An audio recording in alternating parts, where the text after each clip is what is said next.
Hi guys! So may tanong si Miss Bianx Mendoza dito. Ang tanong niya, how to price a funnel po? Hourly ba or packages? Ano po ang ranges? To answer your question, Miss Bianx, depende yan sa skills mo, kung anong nalalaman mo. And depende rin yan kung ano ang kailangan ng client. Pero for figure purposes lang, I started 799 USD. Covered na yan.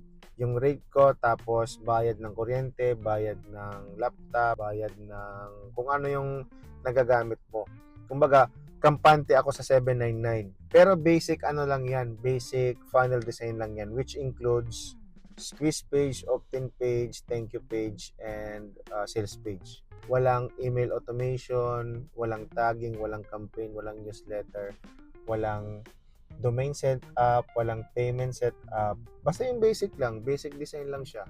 Tapos kung tinatanong mo kung hourly ba or package yung mas maganda, siyempre yung package kasi once mag-hourly ka, nakadepende yung trabaho mo sa oras.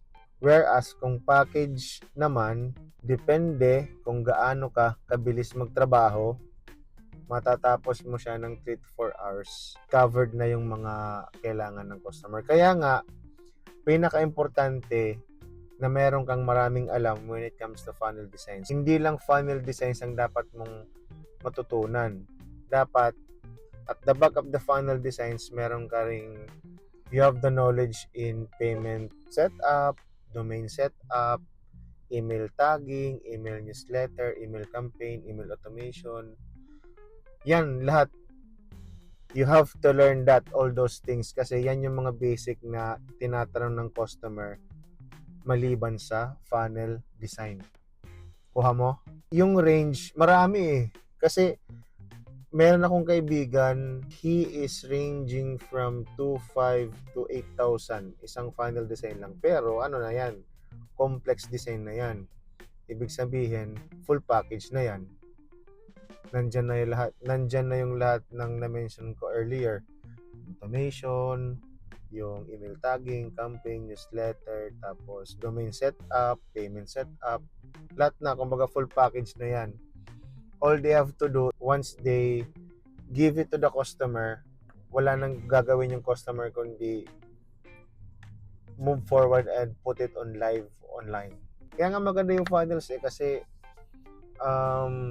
unlike other skills, yung funnels kasi gagawin mo siya at certain point of time. At kung mabilis kang gumawa ng funnel and beyond funnel na skills, pwede kang mag-accept as many clients as you can. Pero for the sake na beginner ka pa lang, I suggest isang client lang muna.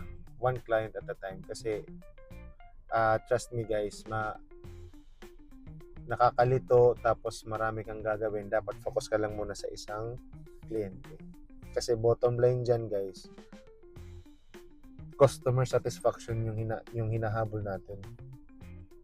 Eventually, pag masatisfy mo yung client, babalik at babalik at babalik sa'yo yan at marami yang i-refer sa'yo. So, hindi ka maubusan ng trabaho. So, sa mga gustong magtanong dyan, comment nyo lang sa baba and we will make a video. Tapos, i-share natin dito sa mga followers natin at doon din sa mga taong gustong manood ng videos natin. Right? I hope I answer your question, Miss Bianx Mendoza. Keep creating funnels and I know, kaya mo yan. Kaya mong gawin yan. Simulan mo lang. Like and follow for more dito sa TikTok account natin kasi meron pa akong mga i-upload na mga videos na may value at may kabuluhan for you guys to start funnel designing.